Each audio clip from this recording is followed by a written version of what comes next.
I am a well in this great land, looking at its millions of boys and girls to draw from me the inexhaustible divinity and spread His grace everywhere as does the water drawn from a well.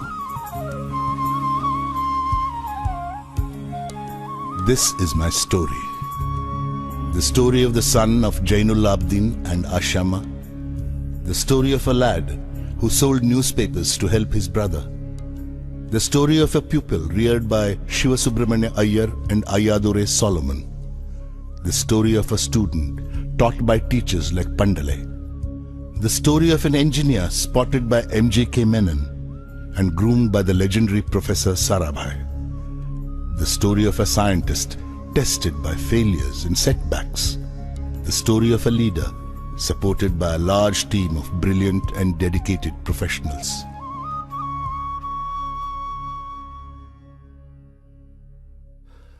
This story will end with me, for I have no belongings in the worldly sense. I have acquired nothing, built nothing, possessed nothing, no family, sons, daughters. I do not wish to set myself up as an example to others, but I believe that a few readers may draw inspiration and come to experience that ultimate satisfaction which can only be found in the life of the Spirit. God's providence is your inheritance. The bloodline of my great-grandfather Aul, my grandfather Pakir, and my father Jainul Abdin may end with Abdul Kalam. But God's grace will never cease, for it is eternal.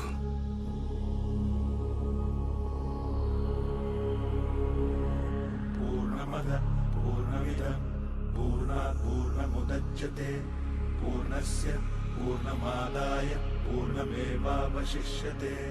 Om Purnamada Purnamidam Purnat Purnamudachyate Purnasya Purnamadaya Purnamevavashishyate. Purnamada Purnamidam Purnat Purnamudachyate Purnasya Purnamadaya Purnamevavashishyate. Purnamada Purnamidam Purnat Purnamudachyate Purnasya Purnamadaya Purnamevavashishyate.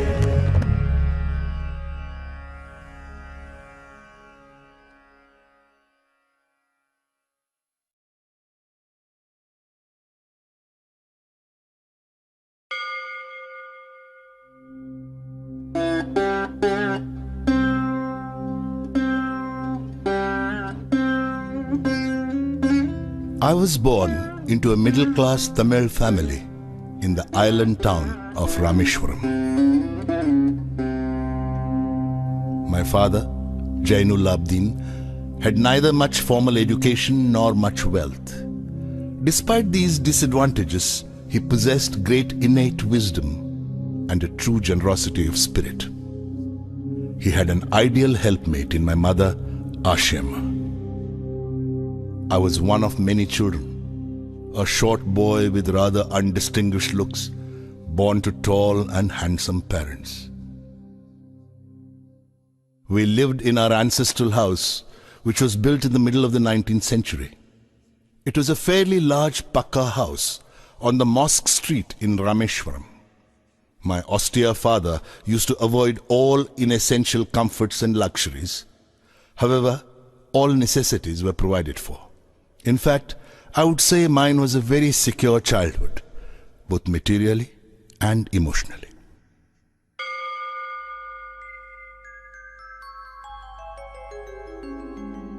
The famous Shiva temple, which makes Rameshwaram so sacred to pilgrims, was about a 10-minute walk from our house. Our locality was predominantly Muslim, but there were quite a few Hindu families too, living amicably with their Muslim neighbors. There was a very old mosque in our locality where my father would take me for evening prayers.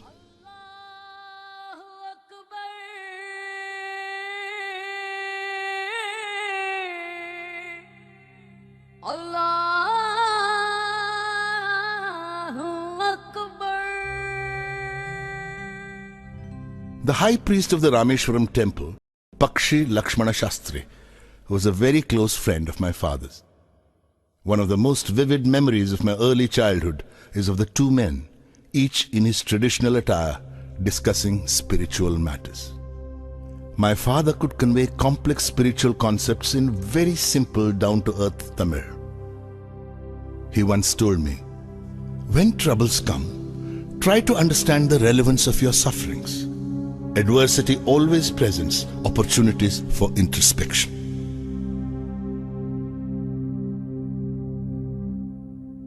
I have throughout my life tried to emulate my father in my own world of science and technology. I feel convinced that there exists a divine power that can lift one up from confusion, misery, melancholy and failure and guide one to one's true place.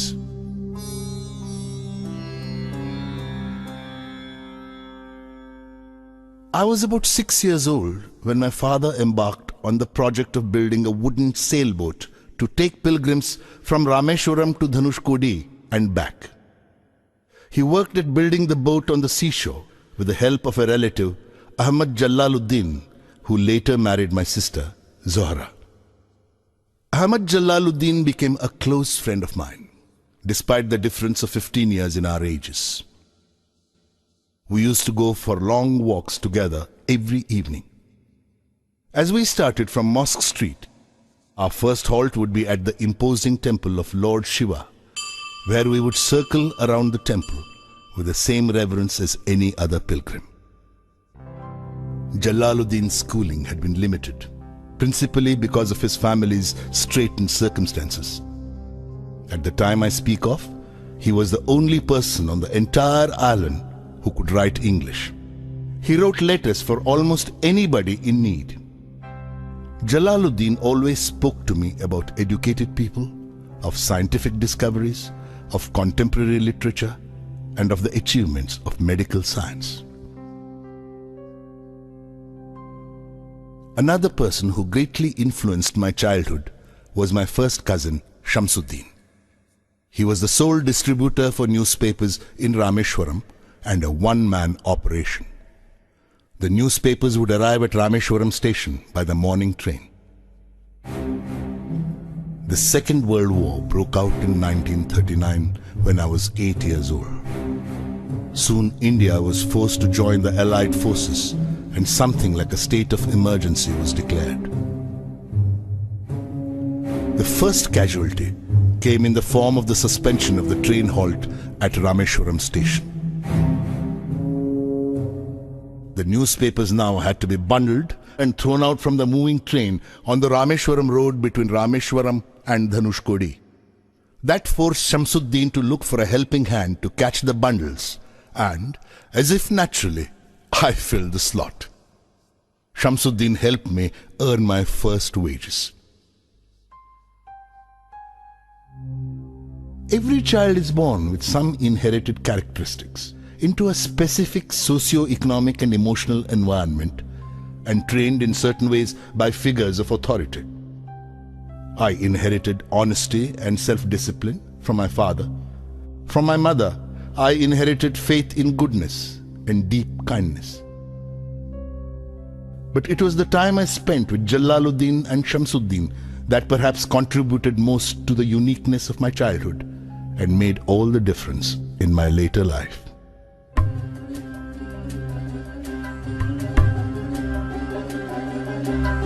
தந்தை மகற்கு ஆற்றும் நன்றி அபயத்து முந்தி இருப்பச் செயல்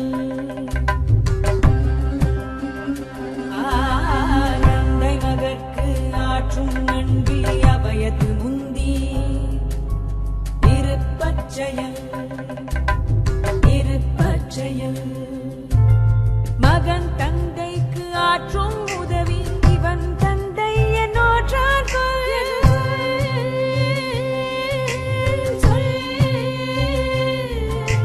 மகன் தந்தைக்கு ஆற்றும்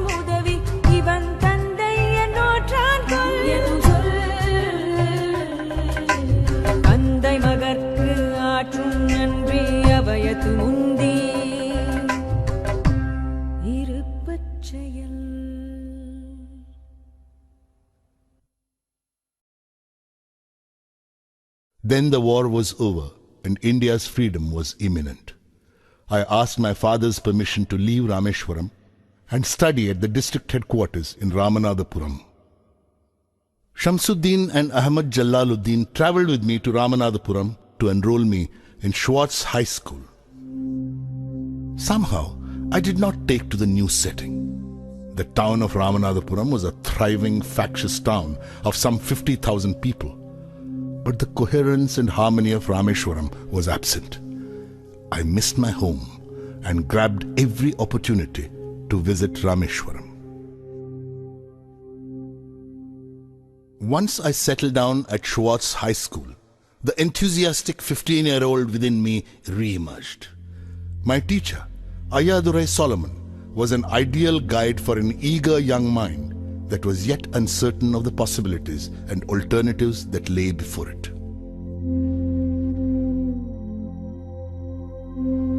During my stay at Ramanathapuram, my relationship with him grew beyond that of teacher and pupil. Ayadurai Solomon used to say, "To succeed in life and achieve results, you must understand and master three mighty forces: desire, belief, and expectation." Ayadurai Solomon, who later became a reverend, taught me that before anything I wanted could happen, I had to desire it intensely and be absolutely certain it would happen. To take an example from my own life, I had been fascinated by the mysteries of the sky and the flight of birds from early childhood. I used to watch cranes and seagulls soar into flight and long to fly. Simple provincial boy though I was convinced that one day I too would soar up into the skies. Indeed, I was the first child from Rameshwaram to fly.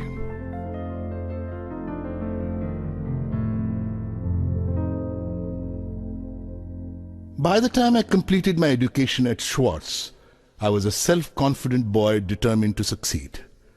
The decision to go in for further education was taken without a second thought. In 1950, I arrived at St. Joseph's College, Trichy, to study for the intermediate examination. When I later joined the BSc degree course at St. Joseph's, I was unaware of any other option for higher education.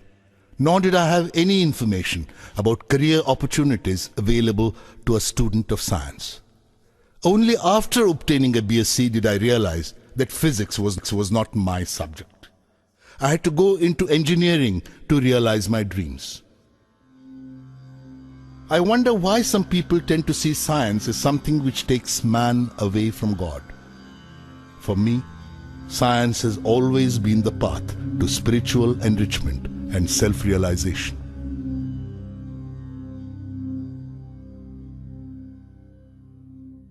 I managed to be on the list of selected candidates to Madras Institute of Technology, MIT. But admission to this prestigious institution was an expensive affair. Around 1,000 rupees was required, and my father could not spare that much money. My sister, Zohra, mortgaged her gold bangles and chain to settle my fee. I was deeply touched by her determination to see me educated and by her faith in my abilities.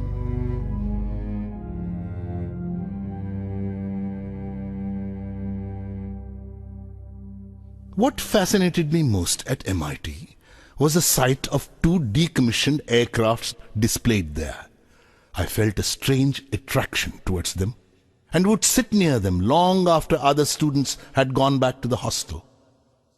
After completing my first year, when I had to opt for a specific branch, I almost spontaneously chose aeronautical engineering. In the course of my education at MIT, 3 teachers shaped my thinking: Professor Sponder, Professor K.A.V. Pandale, and Professor Narsingrao. Professor Sponder taught me technical aerodynamics. I consulted him before opting for aeronautical engineering. He told me that one should never worry about one's future prospects. Instead, it was more important to lay sound foundations, to have sufficient enthusiasm and an accompanying passion for one's chosen field of study. I myself would like to tell all novitiate engineering students that when they choose their specialization, the essential point is to consider whether the choice articulates their inner feelings and aspirations. Professor K.A.V. Pandalai taught me aerostructure design and analysis. He was a cheerful, friendly and enthusiastic teacher who brought a fresh approach to every year's teaching course. Professor Narsingh Rao was a mathematician who taught us theoretical aerodynamics. After attending his classes, I began to prefer mathematical physics to any other subject.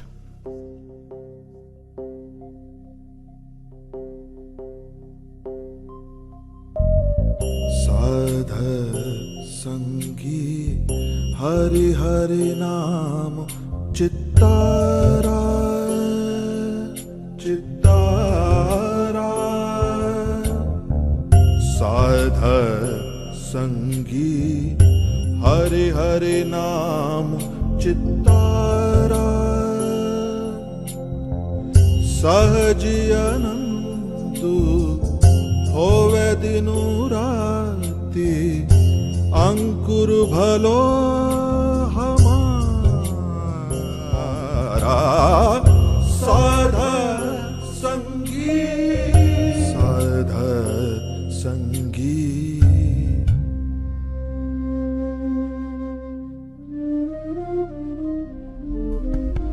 Gurupura Bhetiyo Bad Bhagi Gurupura Bhetiyo Bad Bhagi Jako Antuna Paravara Antuna Paravara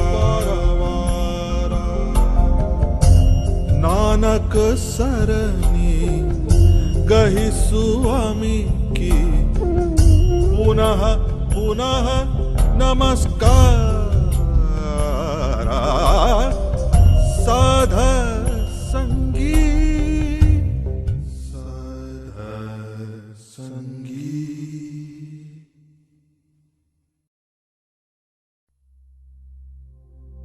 From MIT, I went to Hindustan Aeronautics Limited, HAL, at Bangalore as a trainee. Two alternative opportunities for employment, both close to my long-standing dream of flying, presented themselves before me when I came out of HAL as a graduate aeronautical engineer. One was a career in the Air Force, and another was a job at the Directorate of Technical Development and Production at the Ministry of Defense. I applied for both. The interview calls arrived from both the places almost simultaneously. I was asked to reach Dehradun by the Air Force recruitment authorities and Delhi by DTD&P.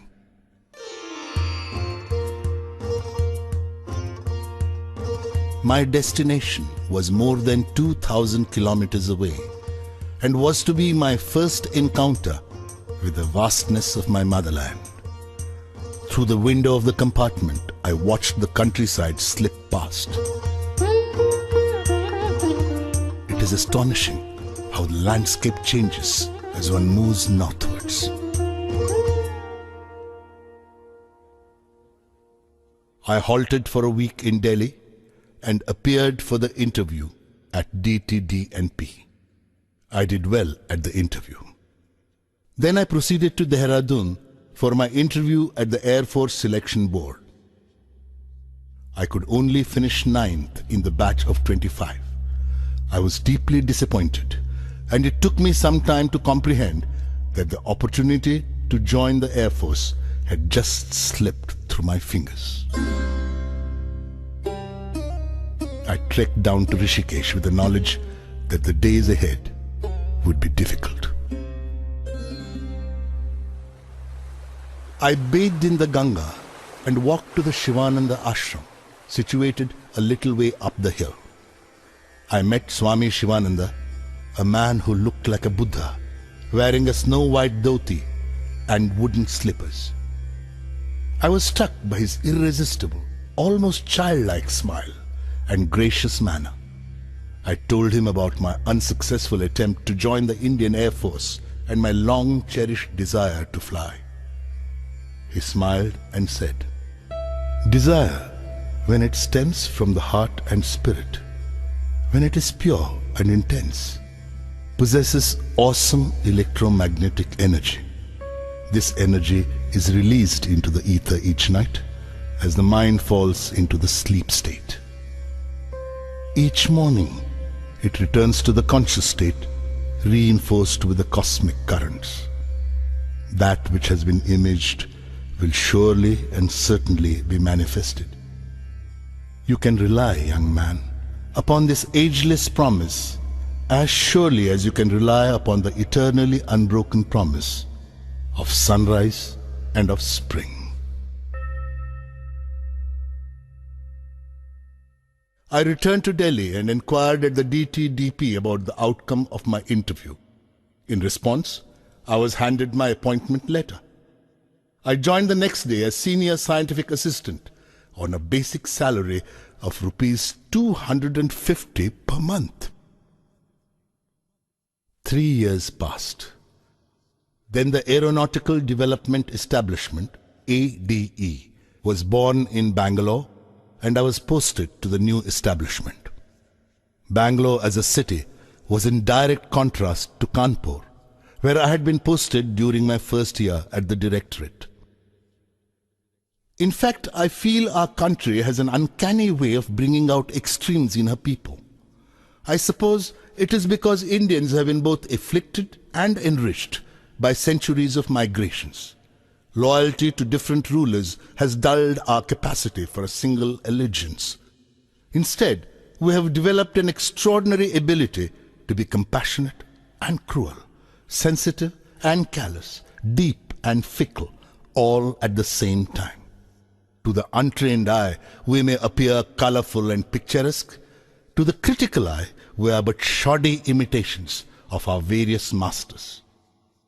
In Kanpur, I saw pan-chewing imitations of Wajid Ali Shah, and in Bangalore, it was replaced by dog-walking sahibs. In Bangalore, too, I longed for the depth and calmness of Rameshwaram.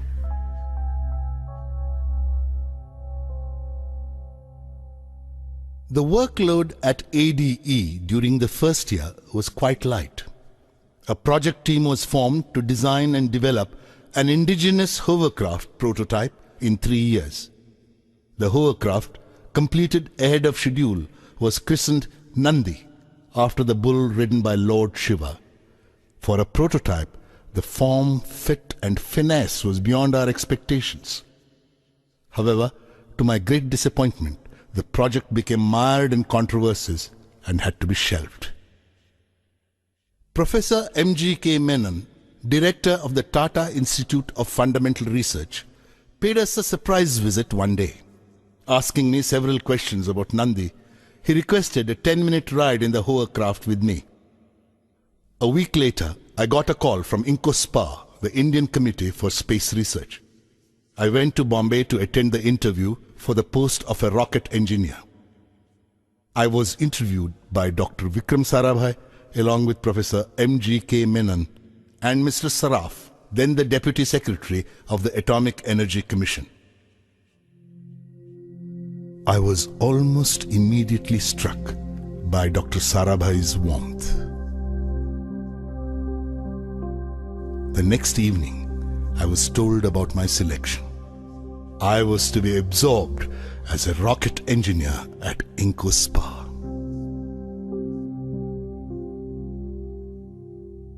Sometime in the latter half of 1962, INCOSPA took the decision to set up the Equatorial Rocket Launching Station at Tumba, a sleepy fishing village near Trivandrum in Kerala. This was the quiet beginning of modern rocket-based research in India. Very soon after this, I was asked to proceed to America for a 6-month training program on sounding rocket launching techniques at the National Aeronautics and Space Administration, NASA. I took some time off before going abroad and went to Rameshwaram. My father was very pleased with this opportunity that had come my way. He took me to the mosque and organized a special namaz in thanksgiving.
I started my work at NASA at the Langley Research Center in Hampton, Virginia.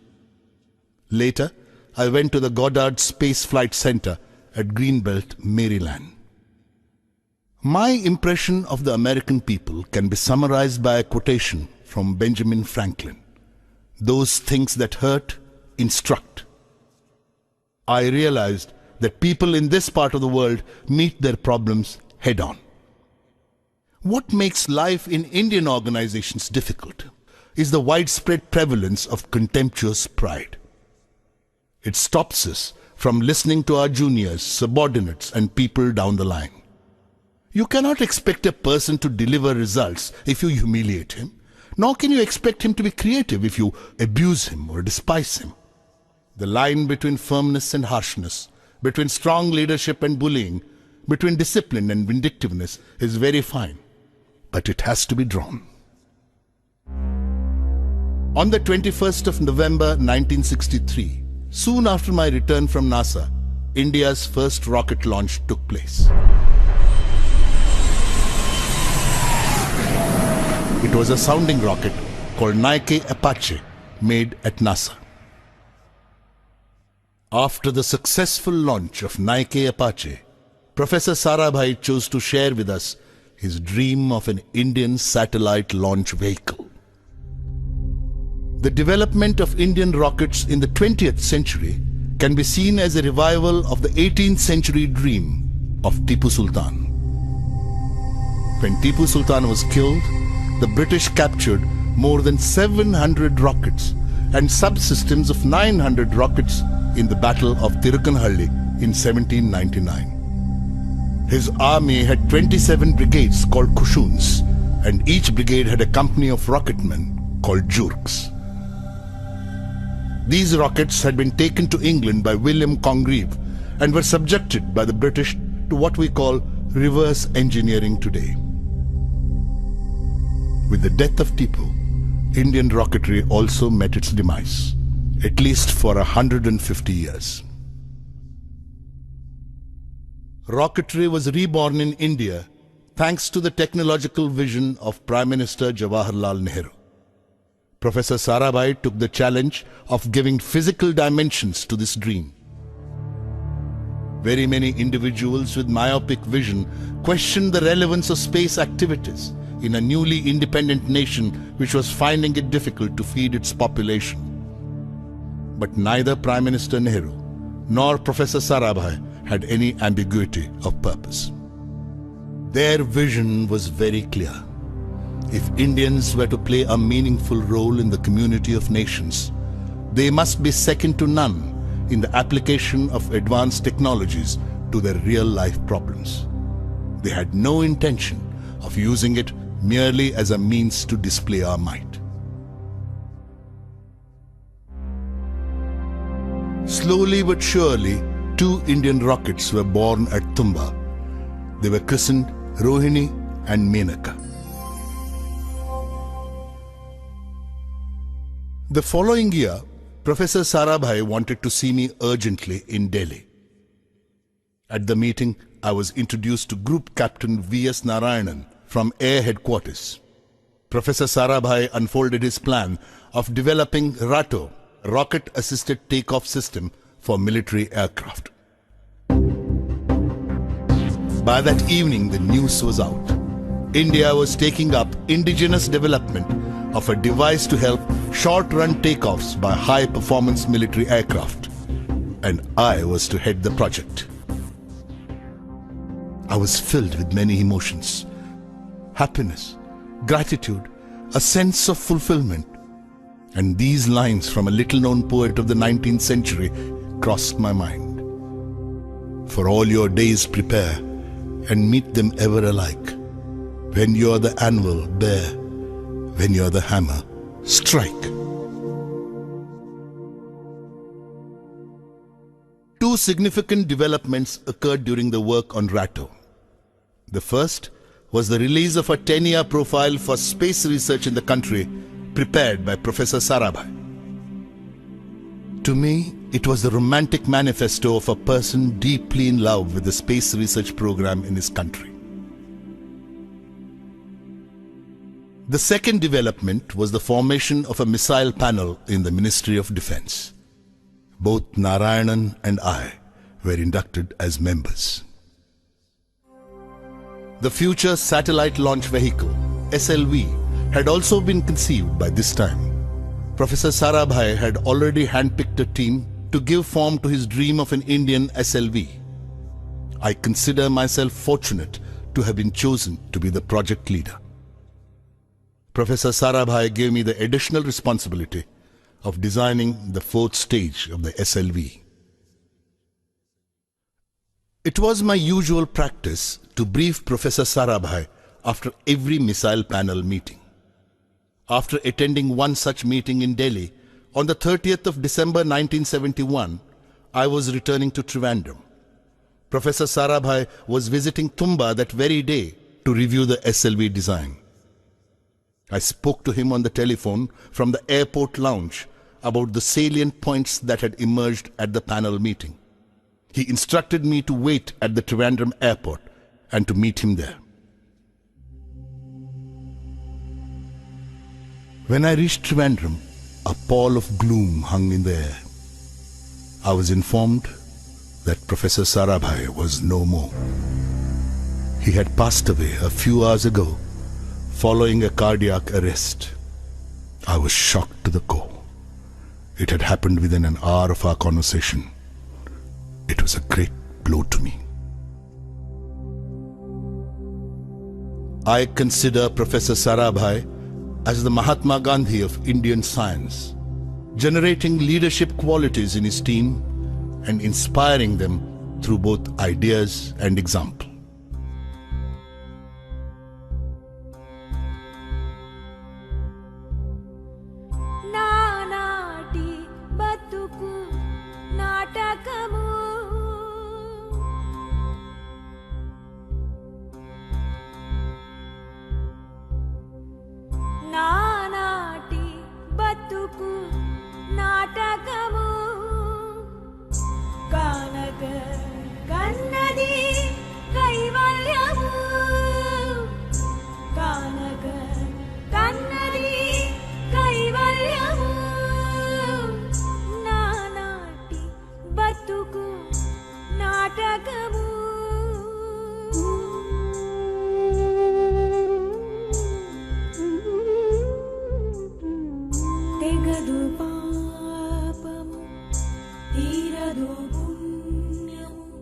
నగి కాలము నాటకము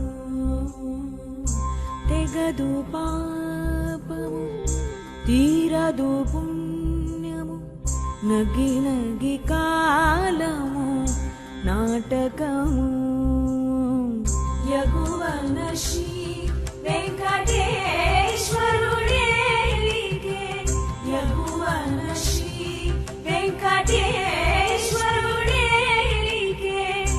గగనము మీదిది కైవల్యము గగనము మీదిది కైవల్యము కైవల్యము.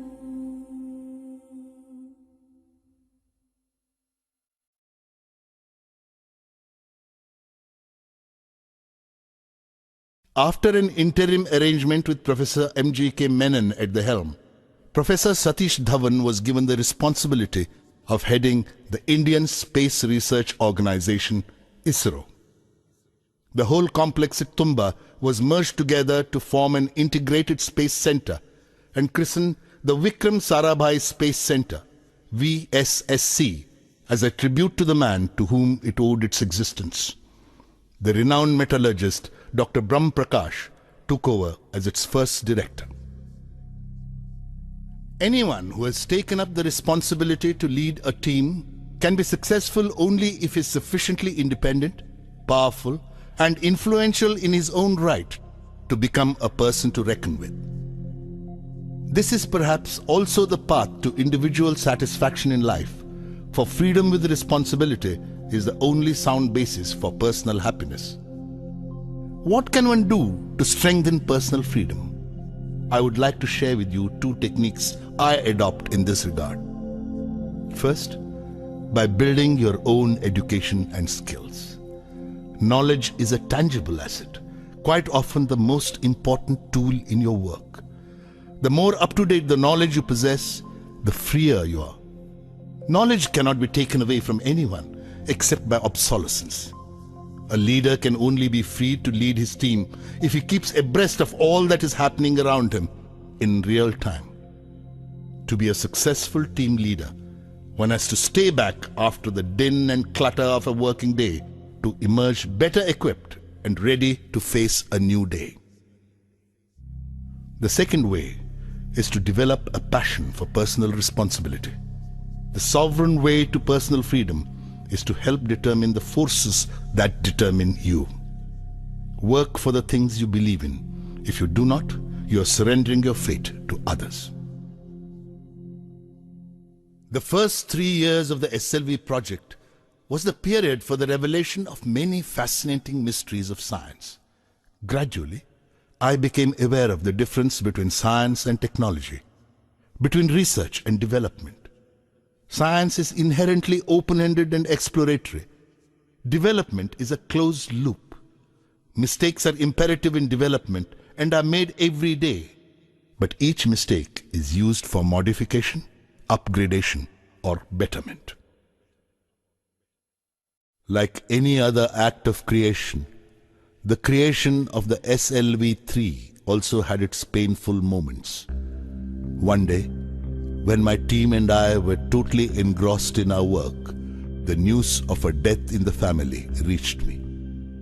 My brother-in-law and mentor, Janab Ahmad Jalaluddin, was no more. For a couple of minutes, I was immobilized. When I could focus on my surroundings once more, I realized that with Jalaluddin, a part of me had passed away. Traveling overnight in a combination of district buses, I reached Rameshwaram only the next day. I had no words for Zohra or for my niece Mehboob, both of whom were crying uncontrollably. I had no tears to shed. For many days back in Tumba, I felt a sense of futility I had never known before about everything I was doing. I had long talks with Professor Dhawan. He told me that my progress on the SLV project would bring me solace. The confusion would first lessen and would later pass away altogether. In 1976, my father, Jainul Abdin, who had lived on Rameshwaram Island for 102 years, passed away, leaving behind 15 grandchildren and 1 great-grandson. In worldly terms, it was the death of just another old man. No public mourning was organized. No flags were lowered to half-mast. No newspaper carried an obituary for him. He was not a politician, a scholar, or a businessman. He was a plain and transparent man. His life inspired the growth of all that was benign and angelic, wise and noble.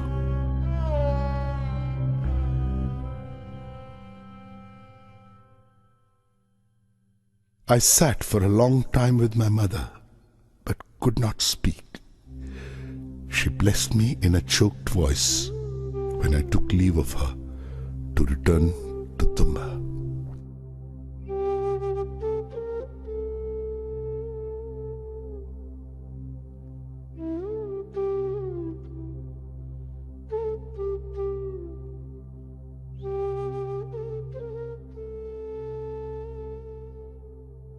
The SLV-3 APJ rocket, scheduled to be flight tested in France, was mired with problems. I had to rush to France to sort them out. Before I could depart, I was informed that my mother had passed away.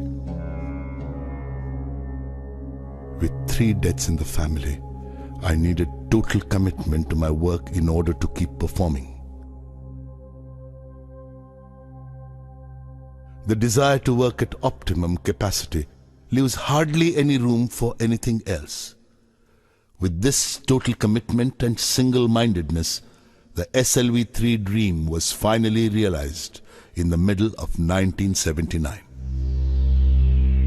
We had scheduled the first experimental flight trial of SLV-3 for the 10th of August 1979. The 23-meter-long 4-stage SLV rocket, weighing 17 tons, took off elegantly at 7:58 hours.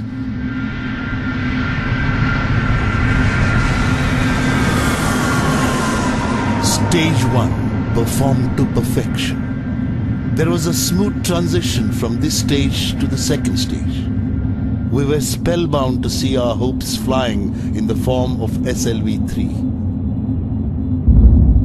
Suddenly, the spell was broken. The second stage went out of control. The flight was terminated after 317 seconds, and the vehicle's remains, including my favorite 4th stage with the payload, splashed into the sea, 560 kilometers off Sriharikota.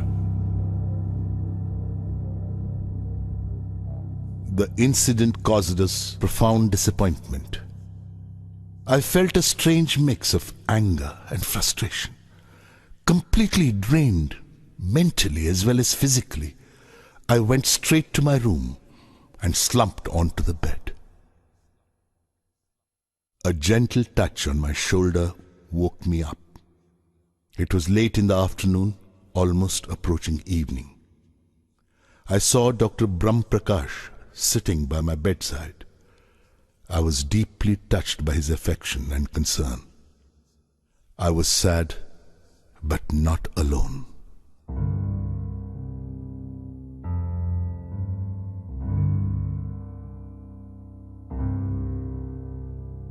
A post-flight review established that the mishap occurred because of the failure of the second stage control system. Everybody was convinced by the technical cause and effect sequence presented, and there was a general feeling of satisfaction about the whole exercise of failure management measures taken. I was still unconvinced though, and felt restless. On the spur of the moment, I stood up and addressed Professor Dhawan. Sir, even though my friends have technically justified the failure, I take the responsibility for judging the RFNA leak detected during the final phase of countdown as insignificant.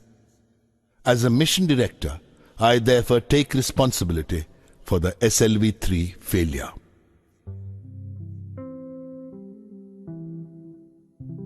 The pursuit of science is a combination of great elation and great despair. I went over many such episodes in my mind. The idea that a man could land on the moon, developed by a Russian mathematician, was realized after nearly 4 decades, and by the United States at that. Professor Chandrasekhar had to wait nearly 50 years before receiving the Nobel Prize for his discovery of the Chandrasekhar limit, a discovery made while he was a graduate student at Cambridge in the 1930s. How many failures must Von Braun have gone through before his Saturn launch vehicle put man on the moon? To live only for some unknown future is superficial. It's like climbing a mountain to reach the peak without experiencing its sides. The sides of the mountain sustain life, not the peak. This is where things grow, experience is gained, and technologies are mastered. The importance of the peak lies only in the fact that it defines the sides. I went in little steps, just one step after another, but each step towards the top.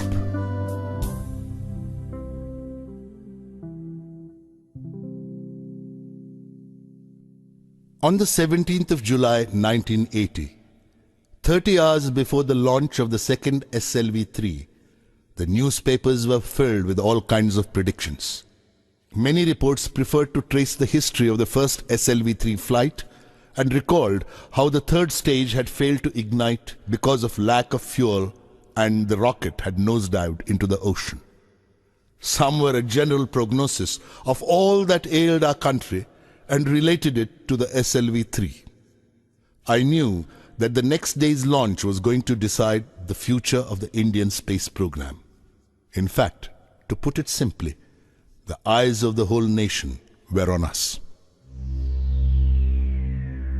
In the early hours of the next day, the 18th of July 1980, at 8:03 hours to be precise, India's first satellite launch vehicle, SLV-3, lifted off. I saw the computer displaying data about stage 4 giving the required velocity to the Rohini satellite to enter its orbit. Within the next 2 minutes, Rohini was set into motion in a low Earth orbit. I spoke in the midst of screeching decibels the most important words I have ever uttered in my life. Mission Director calling all stations. Stand by for an important announcement. All stages perform to mission requirements. The 4th stage APJ motor has given the required velocity to put Rohini satellite into orbit. There were happy cries everywhere. When I came out of the blockhouse, I was lifted onto the shoulders of my jubilant colleagues and carried in a procession. The whole nation was excited. India had made its entry into the small group of nations which possessed satellite launch capability. It was both the culmination of a national dream and the beginning of a very important phase in our nation's history. Prime Minister Indira Gandhi cabled her congratulations. But the most important reaction was that of the Indian scientific community. Everybody was proud of this 100% indigenous effort. I experienced mixed feelings.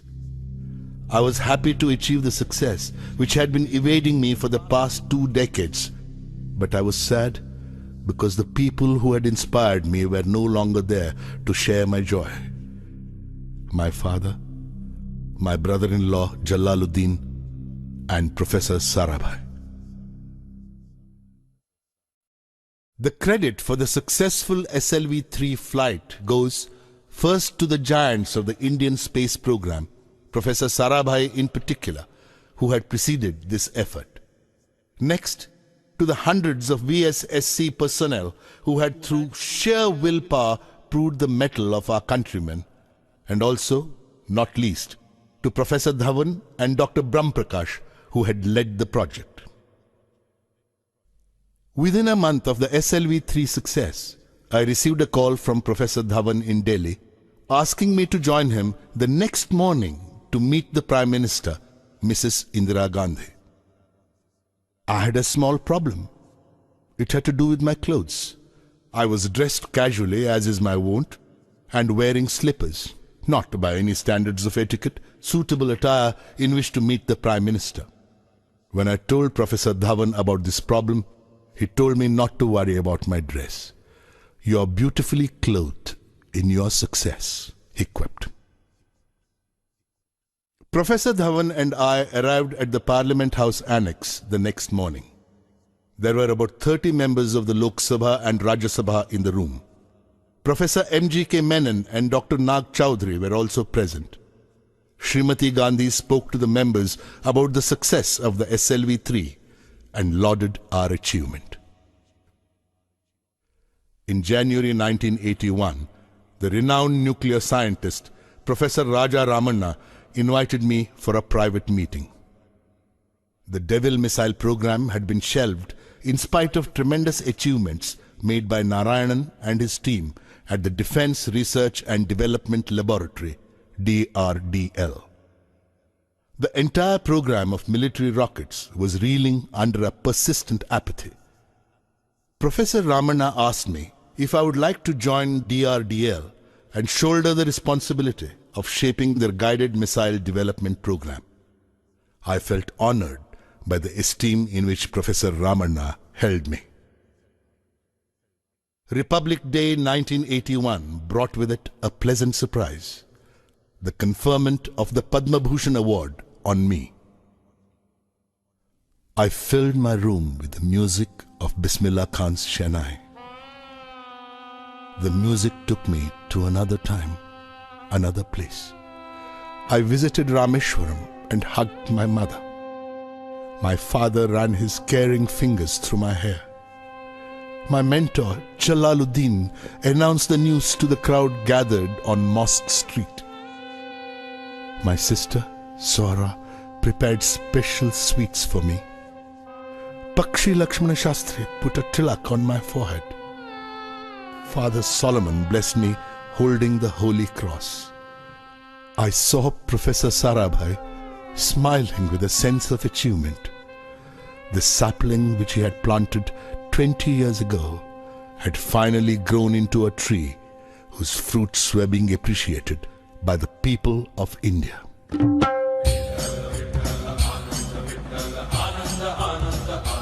ओ आनंदाचे डोही आनंद तरंग आनंदाचे डोही आनंद तरंग आनंदाची अंग आनंदाचे आनंदाची अंग आनंदाचे आनंदाचे डोही आनंद तरंग आनंदाचे डोही आनंद तरंग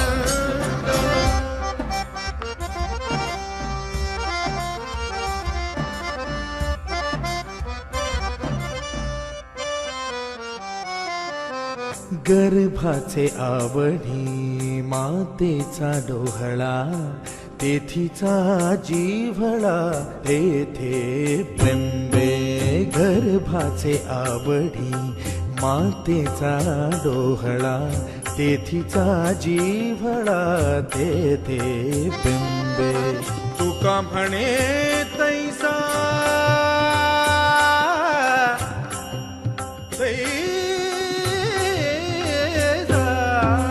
तुका म्हणे तैसा ओतला ठसा अनुभव सरीसा मुखाला आनंदाचे डोही आनंद तरंग आनंदाची अंग आनंदाचे आनंदाचे डोही आनंद तरंग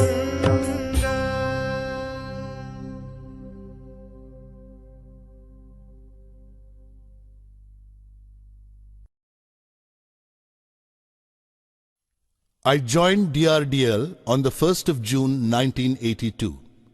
To the horror of many old-timers, I started inviting people from the Indian Institute of Science, Indian Institutes of Technology, Council for Scientific and Industrial Research, Tata Institute of Fundamental Research, and many other educational institutions where related experts could be found. I felt that the stuffy work centers of DRDL needed a breath of fresh air. I made a presentation in the South Block. Although some questioned our ambitious proposal, everyone was excited about the idea of India having her own missile systems. When the Defense Minister, R. Venkatraman, suggested that we launch an integrated guided missile program instead of making missiles in phases, we could not believe our ears. The proposal of the missile development project had been turned overnight into the blueprint of an integrated program with far-reaching consequences. When I presented the government-sanctioned letter before the Missile Technology Committee at DRDL, they were enthused with fire and action. The proposed projects were christened in accordance with the spirit of India's self-reliance. Thus, the surface-to-surface weapon system became Prithvi, the Earth. The tactical core vehicle was called Trishul, the trident of Lord Shiva. The surface-to-air defense system was named Akash, the sky, and the anti-tank missile project Nag, Cobra. I gave the name Agni, fire, to my long-cherished dream of REX, Re-Entry Experiment Launch Vehicle. Dr. Arunachalam came to DRDL and formally launched the Integrated Guided Missile Development Program on the 27th of July, 1983. It was a great event in which every single employee of DRDL participated. Everybody who was somebody in Indian aerospace research was invited. This was the second most significant day in my career, next only to the 18th of July 1980, when the SLV-3 had launched Rohini into the Earth's orbit.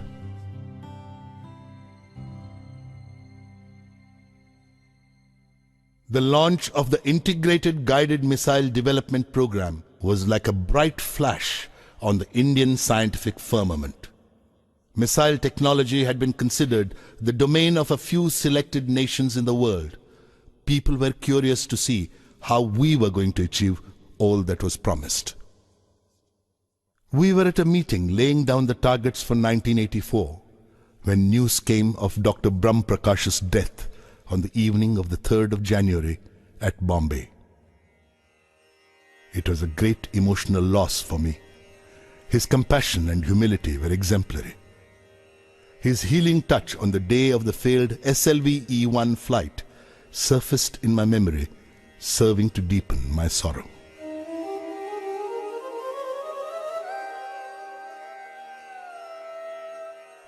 If Professor Sarabhai was the creator of VSSC, Dr. Brahm Prakash was the executor. He had nurtured the institution when it most needed nourishment. His humility mellowed me and helped me discard my aggressive approach.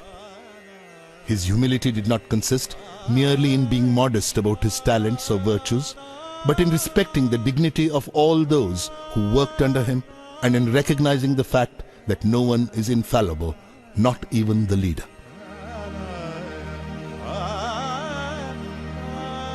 He was an intellectual giant with a frail constitution. He had a childlike innocence, and I always considered him a saint among scientists.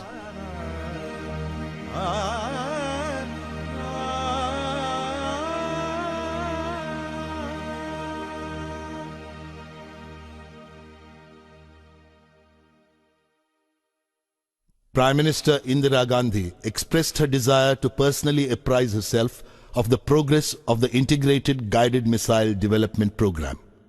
The entire organization was filled with an aura of excitement.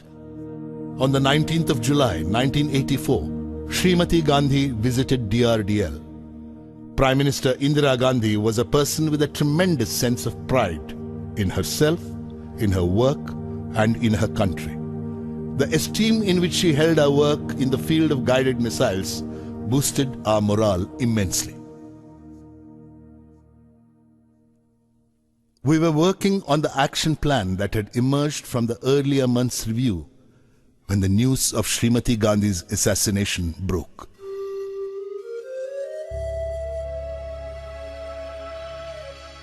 Srimati Gandhi's death was a tremendous loss to the scientific community. She had given impetus to scientific research in the country.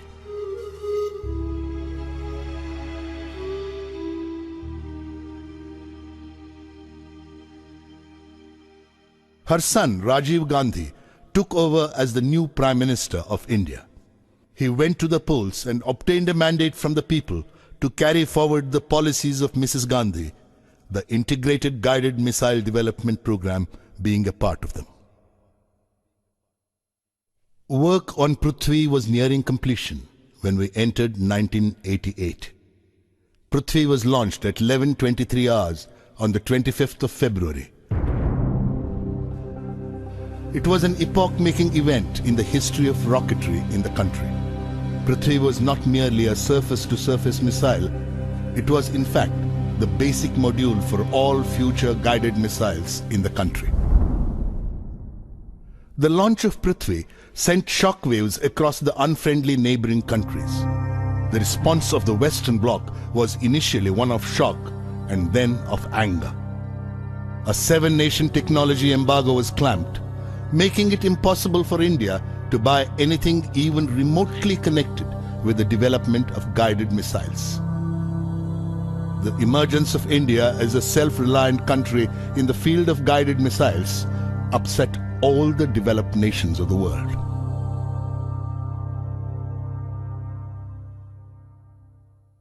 The Agni team was comprised of more than 500 scientists.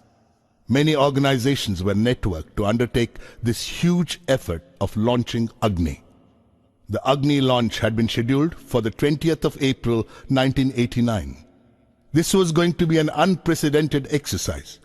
Unlike space launch vehicles, a missile launch involves wide-ranging safety hazards. All activities preparatory to the launch went according to schedule. We had decided to move the people living in nearby villages to safety at the time of the launch. This attracted media attention and led to much controversy. By the time the 20th of April 1989 arrived, the whole nation was watching us. Foreign pressure was exerted through diplomatic channels to abort the flight trial, but the Indian government stood behind us like a rock and staved off any distraction to our work. We were at T14 seconds when the computer signaled hold, indicating that one of the instruments was functioning erratically. This was immediately rectified. Meanwhile, the downrange station asked for a hold. In another few seconds, multiple holds were necessitated, and this resulted in irreversible internal power consumption. We had to abort the launch. The missile had to be opened up to replace the onboard power supplies. The press was up in arms and fielded various interpretations of the postponement of the flight to suit the fancies of their readership. Cartoonist Sudhir Dar sketched a shopkeeper returning a product to the salesman, saying that like Agni, it would not take off.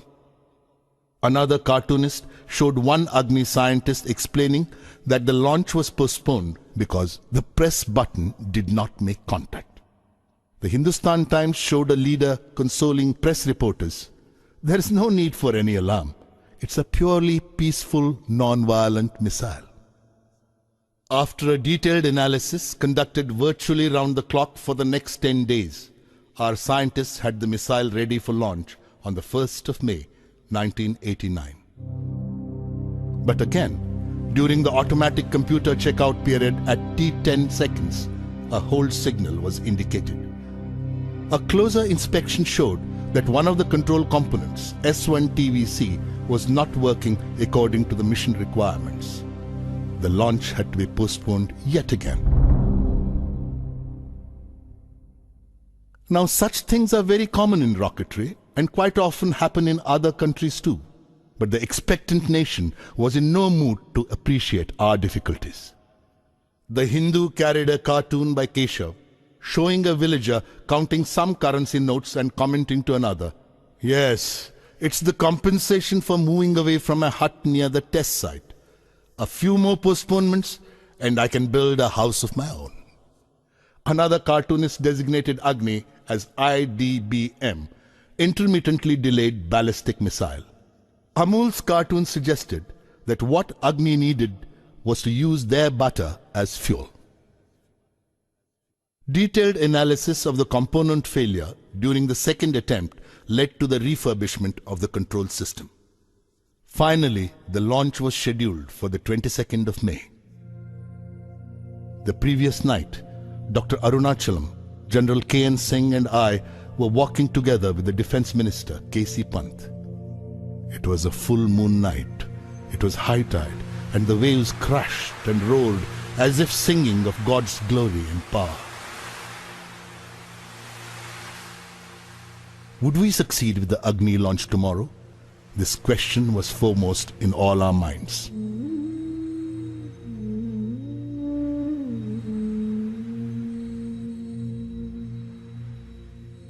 Breaking a long silence, the Defence Minister finally asked me, "Kalam, what would you like me to do to celebrate the Agni success tomorrow?" What did I want? What was it that I did not have? What could make me happier? And then I found the answer. "We need 100,000 saplings to plant," I said.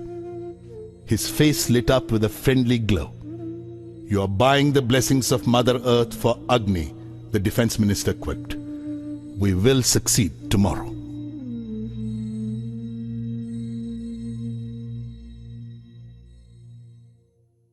The next day, Agni took off at 7:10 hours. It was a perfect launch. The missile followed a textbook trajectory. All flight parameters were met. It was like waking up to a beautiful morning from a nightmarish sleep. We had reached the launch pad after 5 years of continuous work at multiple work centers. We had lived through the ordeal of a series of snags in the last 5 weeks. We had survived pressure from everywhere to stop the whole thing, but we had done it at last. It was one of the greatest moments of my life. A mere 600 seconds of elegant flight washed off our entire fatigue in an instant. What a wonderful culmination of our years of labor. I wrote in my diary that night, "Do not look at Agni as an entity directed upward to deter the ominous or exhibit your might. It is fire in the heart of an Indian. Do not even give it the form of a missile, as it clings to the burning pride of this nation, and thus is bright." Prime Minister Rajiv Gandhi called the Agni launch a major achievement in our continuing efforts to safeguard our independence and security by self-reliant means. The technology demonstration through Agni is a reflection of our commitment to the indigenous development of advanced technologies for the nation's defense. Till the Agni launch, the Indian Armed Forces had been structured for a strictly defensive role, to safeguard our nation, to shield our democratic processes from the turbulence in the countries around us, and to raise the cost of any external intervention to an unacceptable level. With Agni, India had reached the stage where she had the option of preventing wars involving her. Swadharmam api chavekshya na vikampitum arhasi dharmyati yuddhachreyo kshatriyasya na vidyate.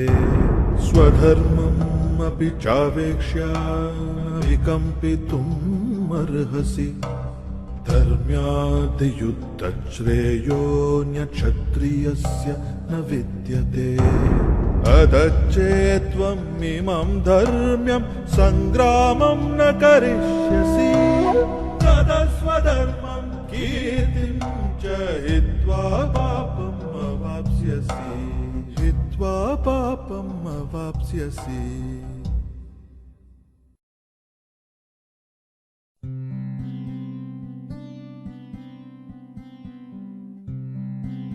On Republic Day in 1990, the nation celebrated the success of its missile program.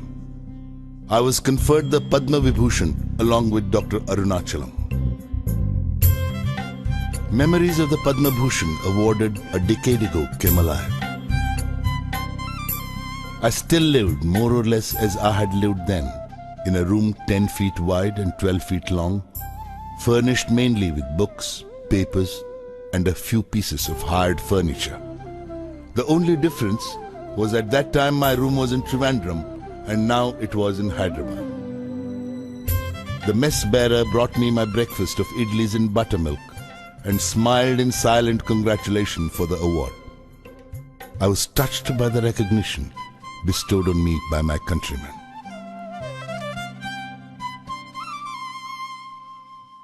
A large number of scientists and engineers leave this country at their first opportunity to earn more money abroad. It is true that they definitely get greater monetary benefits, but could anything compensate for this love and respect from one's own countrymen? On the 15th of October, 1991, I turned 60. I looked forward to retirement and planned to open a school for the less privileged children. It was during this period that I decided to put down my memoirs and express my observations and opinions on certain issues. The biggest problem Indian youth faced, I felt, was a lack of clarity of vision, a lack of direction. It was then that I decided to write about the circumstances and people who made me what I am today. The idea was not merely to pay tribute to some individuals or highlight certain aspects of my life. What I wanted to say was that no one, however poor, underprivileged or small, need feel disheartened about life. Problems are a part of life. Suffering is the essence of success. As someone said, God has not promised skies always blue, flower-strewn pathways all our life through. God has not promised sun without rain, joy without sorrow, peace without pain. I will not be presumptuous enough to say that my life can be a role model for anybody.